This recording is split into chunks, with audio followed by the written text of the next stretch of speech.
Ассалаумағалейкум, құрметті бауырлар, ассалаумағалейкум, құрметті қазақ елі. Есім Еркебұлан, бәріңізге қайырлы таң, қайырлы күн, қайырлы кеш және қайырлы түн дейміз. Кім қай уақытта қарап отыр, және жолдағыларға ақ жол қара трасса, үйлеріңізге аман сау жетіп алғаныңызға тілектеспіз. Құрметті бауырлар, өздеріңіз білесіздер, қазір елімізде әлі күнге дейін өзекті мәселелердің бірі болып тұрған және шешімін таппай келе жатқан мәселенің бірі ол утиль сбор мен алғашқы тіркеу салық жарнасы, утиль алым мен бермешке деп атамыз. Соның мәселесі әлі шешімін тапқан жоқ. Ол көптеген жоғары деңгейлерде көтерілді. Ол туралы петиция да жарияланған болатын. Оны тырнақшаның ішінде салдыр-гүлдермен қарастырды. Бірақ ол қарастырғанда біз өзіміздің келіспейтінімізді айтқан болатынбыз. Әлі сол позицияда тұрып жұмыстар жалғасып жатыр. Жұмыстар заң аясында жалғасуда. Заңнан бір кішкентай шамалы бір шетіне шыға кетсең, білесіздер, алдында бәріміз бір-бірді қамап та келді, тырнақ астына кіргізіп та тапты. Біреулер айтып жатыр, ол жоқ, Еркебұланның өзінің мәселесіне байланысты қамаған екен деген сияқты. Бірақ баяғыдан бері келе жатқан жауыр болған мәселем өзім жеке басымдағы. Соны қаншама уақыттан бері ұмытып кетті, оны ешкім көтерген жоқ. Сол күймен қалды. Оны жайлап былайша айтқанда ол мәселені шешіп жатқан болатынмын. Бірақ осы өзіміздің белсенділігімізге утиль алымы алғашқы тіркеу салық жарнасын тоқтатпай әлі айтып жүрген кесірінен апарда сол былайша айтқанда тырнақ астына кіргізіп тауып, сонымен апарып 5 тәулікке қамаған болатын. Ештеңе етпейсіз, ер адамның басына не келді не кетпейді, 5 суткасын отырдық, шықтық. Данияр бауырымызды 15 тәулікке қамады, Қуан ағаны 10 тәулікке қамады деген сияқты. Бәрі тек тәулікпен ғана шектелді. Құдайға шүкір дейміз. Енді осы тыныштық уақытында көптеген мемлекеттік Шарлапаев Қанат Бейсенбайұлы айтқан сияқты органдардың қызметкерлері неше түрлі сөйлеген болатын, соның біреуі міне. Людей поступают на утиль сбор, продолжают поступать или нет? Ну, официально жалобы пока не поступали, но как бы мы наблюдаем в средствах массовой информации, да, что где-то периодически выскакивают какие-то там в тиктоках. Құрметті бауырлар, бұл видеода Қазақстан Республикасы өнеркәсіп және құрылыс министрінің орынбасары Сапарбеков Олжас Сапарбекұлы. Бұл кісі айтады, ешқандай арыз шағым түскен жоқ дейді осы күнге дейін, және де бұны анда-санда кейбір жерде бір тиктокта көріп қаламыз дейді.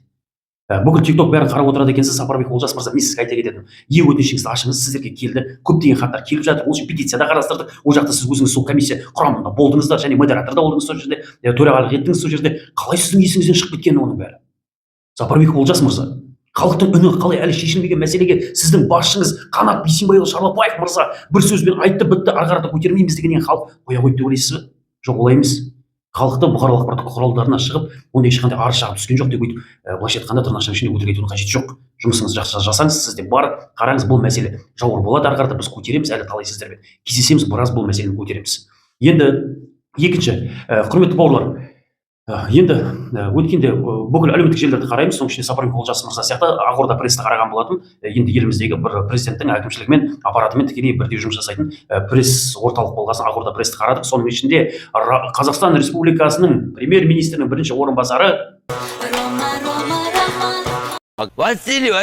Скляр мырза президентте болған екен. Сол кезде кездескен, соның астында постын қарадым, басқа Ақорда пресстегі басқа публикациялардың бәрін қарадым. Соның ішінде Роман Василий Склярдың кіріп шыққан постына 1000-нан астам пікір жазылған. Бұл Ақорда пресстің ішіндегі рекорд деу болады. Және де соның ішінде 98% десем қателеспегенім, Роман Васильұлы Склярдың отставка етуін және өнеркәсіп және құрылыс министрі Шарлапаев Қанат Бейсенбайұлын бірге ала кетуін талап еткен. Енді қысқаша айтқанда, халықтың Скляр мырзаға деген махаббаты тырнақшаның ішінде сол жерде көрінді. Шарлапаев Қанат Бейсенбайұлы өнеркәсіп және құрылыс министрі. Қазір мен өнеркәсібінің және құрылыс министрімін. Мемлекет органдармен. Осы жақын күндері Қазақстан Республикасының мәжіліс депутаты Бақытжан Базарбек мырза Қаржы министрлігінің аудиторлық палатасының шығарған 291 миллион теңгені бюджеттен құрылыс заңын кодексін істейміз деп алғанын және оны бағыт-бағдарсыз жұмсағанын былайша айтқанда жеп кеткенін айтқан болатын. Вот перед вами заключение государственного аудита.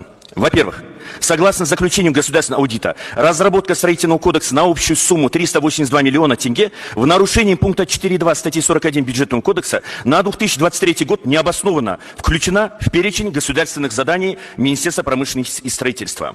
Следовательно, согласно заключению, согласно результатам государственного аудита, договора между Министерством и ООО «Казахский научно-исследовательский и проектный институт строительства Казниса» заключены необоснованно. Во-вторых, в нарушении пункта 12.1 статьи 67 Бюджетного кодекса Министерством не обеспечена полнота и достоверность информации и расчетов, содержащихся в бюджетной заявке, что привело к необоснованному планированию бюджетных средств на общую сумму 291 миллион тенге. Но это еще не все. Более чем шокирует следующее. Согласно анализа фактических затрат казниса, показал завышение стоимости разработки строительного кодекса на 291 миллион тенге. Затраты по привлечению сторонних организаций 60 тысяч, аренда помещения 20 миллионов, оплата труда 163 миллиона. Это все было выделено, но документов нет. В-третьих, согласно заключению государственного аудита, сторонние организации по разработке проекта строительного кодекса не привлекались, дополнительные помещения не арендовывались, а расходы по оплате труда с мая по декабрь 2023 года произведены действующим штатным работникам казниса необоснованно. Другими словами, бюджетные траты на разработку проекта строительного кодекса не были запланированы. И несмотря на отсутствие его в перечне госзаданий, профильное министерство незаконно заключает договор с казниса, необоснованно затрачивает 291 миллион тенге бюджетных средств без фактических затрат на привлечение сторонних организаций по разработке кодекса, без аренды дополнительных помещений. Затраты даже не подтверждаются документами. Фактически комитет завуалированно говорит о хищении бюджетных средств. В деньгах вся сила, брат. Деньги правят миром. И тот сильнее, у кого их больше.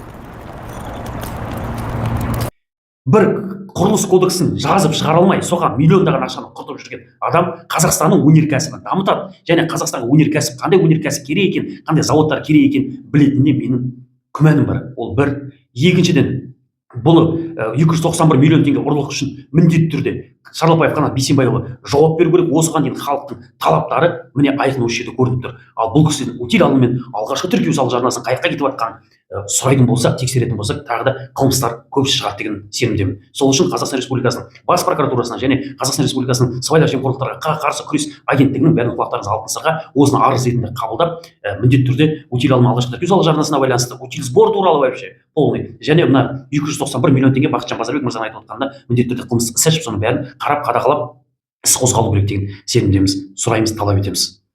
Осы жерде айтқым келетін тағы да, құрметті сыртқы істер министрлігі және миграциялық полиция, бізде Шарлапаев Қанат Бейсенбайұлы туралы неше түрлі ашық әлеуметтік желілерде бүкілінде заттар жүр, неше түрлі мағлұматтар бар. Ол кісінің бұрынғы Ресей азаматтығы болғаны туралы және екінші Ұлыбританияның паспорты болғаны туралы, соның бәрін тексеру керек, қарау керек. Табылған жағдайда оны орнынан босату керек. Мы домой летим. Сол құрметті бауырлар, назарларыңызға көп рахмет. Келесі кездескенше біз жоғалған жоқпыз, біз бармыз, бүкіл мәселеге соңына дейін бірге барамыз. Ауызбіршілігіміз болса, біз жеңбейтін, алмайтын қамалымыз жоқ. Шындық біз жақта, сила правде. Сол құрметті бауырлар, назарларыңызға көп рахмет. Көмектеріңізге бәріне шексіз алғысымды білдіріп, бәріңізге еселеп қайтсын. Үйлеріңізде шаттық, береке, той болсын, жеңіс міндетті түрде халықпен бірге. Ақ пен Құдай жақ.